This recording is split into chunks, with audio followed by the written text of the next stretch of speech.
My brothers, in Islam, in a narration that has been reported by Ibn Abi Hatim, radiallahu anhu, one of the great scholars of the hadith, he reports that Iblis came to Allah subhanahu wa ta'ala. This is before or at the time of him being thrown out of Jannah. At that point, Iblis made a dua to Allah, and he said, "Oh Allah, you created me to do fitna on the children of Adam. I have no power on the children of Adam until and unless you allow me to. So grant me the power to cause fitna to children of Adam." So Allah subhanahu wa ta'ala said, "For you is that."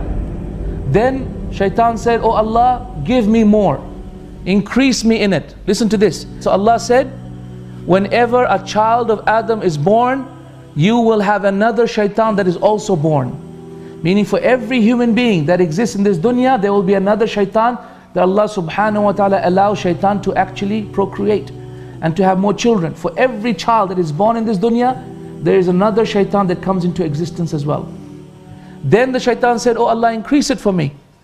And so at that point, Allah subhanahu wa ta'ala said, "For you is the opportunity to flow in the veins of Ibn Adam just like the flowing of blood." So Allah gave him the ability to go into our bodies and play with our minds, to be able to so inconspicuously sound in our mind as if it is our own deep thoughts, but it is actually Shaitan saying his worst and evil words into our mind, whispering into our ears. And then Shaitan said, "Even more, oh Allah, give me even more." And so Allah subhanahu wa ta'ala revealed the verse, "And oh Shaitan, gather your forces, gather your armies, gather your khayl, gather your horses of fire from Jahannam, gather them all, and gather your men, gather the shayateen, which are the knights of the Shaitan, and go and create your hamla, your war upon humanity. وَأَجْلِبْ عَلَيْهِمْ بِخَيْلِكَ وَرَجْلِكَ, and go and destroy them with your forces of evil. Go and attack them.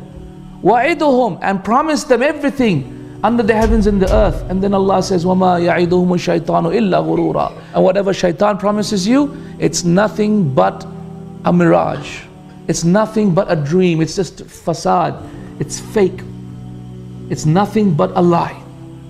So in this hadith it continues, and it says that Adam alayhi salatu wasalam heard this dua of Iblis and came to Allah subhanahu wa ta'ala and said, "Ya Rabbi, you have given Shaitan this much power and authority over me, so what will you give me, Ya Allah?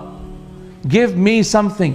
So Allah said, "A child of yours will not be born in this dunya except that I will send two angels, not one Shaitan, but two angels that will constantly protect him from the evil of the shayateen." And that's what Allah says in the Quran. He says, "Lahu mu'aqqibatu min bayni yadayhi wa min khalfihi yahfazunahu min amrillah." What is that verse? It says that for every single human being are two interchanging angels, one in the front, one in the back, that preserve him from the command of Allah. Meaning what? We have 5 angels at any one time. Shaitan has 1 enemy, but we have 5 at any one time. 2 to write down our deeds, 1 on the right, 1 on the left, good deeds, bad deeds. And then 2 more to protect us, 1 from the front, 1 from the back. And they also interchange. And then a 5th one to simply whisper into our ears, "Do good, say this, say that, say subhanallah, say alhamdulillah, say la ilaha illallah."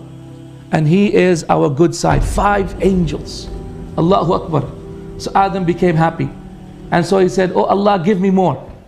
So Allah subhanahu wa ta'ala told him, "For every bad deed, I will only write 1 bad deed, or I will remove it," meaning I will forgive it. "But for every good deed, I will write 10 good deeds." So he became happy. And he said, "Oh Allah, give me more." So Allah subhanahu wa ta'ala said that I promise you that my forgiveness is forever open until the soul leaves the body. Meaning once the soul is in the body, then Allah subhanahu wa ta'ala's forgiveness is always open. And then Adam alayhi salam, our father, asked the 4th time, "Ya Rabbi, zid, give me even more than that." And so Allah subhanahu wa ta'ala replied, "Qul ya ibadi alladhina asrafu ala anfusihim la taqnatu min rahmatillah." Meaning, do not at all despair, at all, do not have any doubt at all that Allah loves us so much He cares for us so much. He really wants to be with us in Jannah. He did not create us to punish us at all. Inna Allah yaghfiru dhunuba jami'a. Allah loves to forgive, and He will forgive every single sin, your past, your future, your present, every single sin. Innahu huwal ghafurur rahim. Indeed, He is the most forgiving, the most merciful. Wa anibu ila rabbikum. And turn everyone, all human beings, humanity, return back to your Lord together, repenting to Allah subhanahu wa ta'ala, and submit to Him with your repentance. What does submitting mean after repentance? Submit to Him in the best of ways, total submission, and that is salah. The total submission to Allah subhanahu wa ta'ala is our salah. We submit our voices to Allah, so we don't speak anything but the Quran or dhikr. That we submit our outer appearance to Allah Azza wa Jalla, so we are totally involved in ruku or sujood or standing in salah. And we submit our minds to Allah Azza wa Jalla, so we don't think of anything except Allah subhanahu wa ta'ala.